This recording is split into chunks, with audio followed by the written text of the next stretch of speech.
It is very easy to look back with the hindsight of history and assume the American Revolution was bound to occur. Today, we think of the American independence as a natural right, something that was guaranteed. However, the story of the road to the Revolutionary War is really the story of two groups of people with a common heritage who simply miscalculated and misunderstood each other. If and when the colonists had begun to follow the road that would lead to revolution, the British had even suspected that the end result might be a revolution and the independence of the colonies from the mother country, they no doubt would have picked a very different course of action. The American War of Independence is similar in a strange sort of way to World War I. While events in World War I happened quickly, the events leading to the revolution happened very slowly. But in both cases, neither side actually wanted a war, and both sides miscalculated greatly.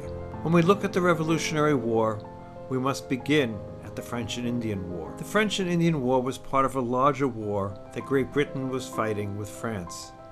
However, since Canada was French and the colonies British, that war spilled over to the Americas.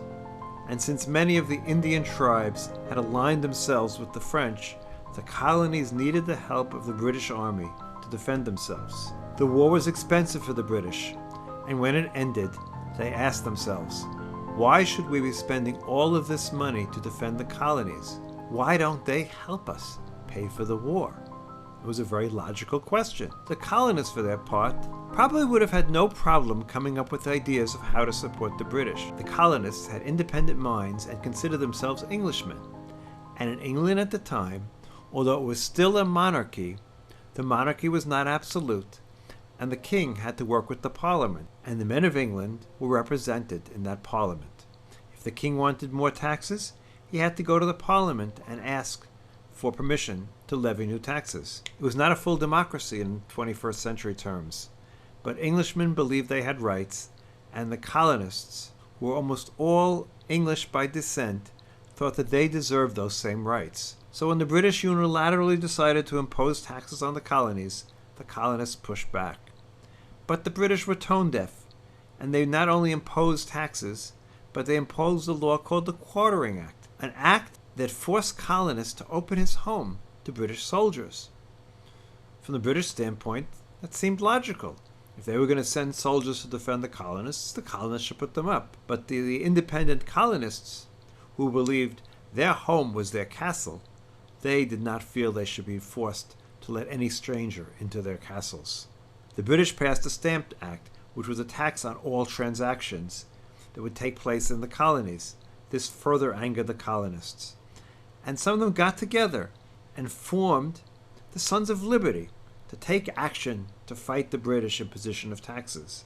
The imposition of the stamp tax was considered such a strong interference in the liberties of the colonies that the first meeting of multiple colonies took place in the Stamp Act Congress. The British often gave in to colonists' demands, as they did in the case of the Stamp Act. But whatever they did half-heartedly, and never enough to convince the colonists that they understood the colonists' point of view. Events began to take on a life of their own.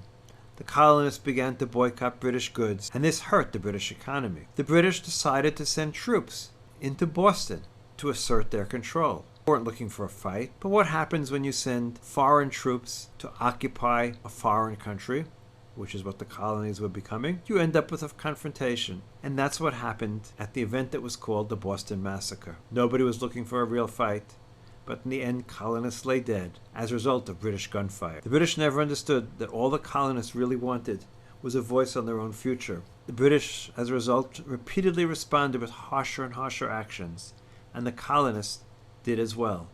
They burned the revenue cutter. They took part in the Boston Tea Party, throwing tea overboard.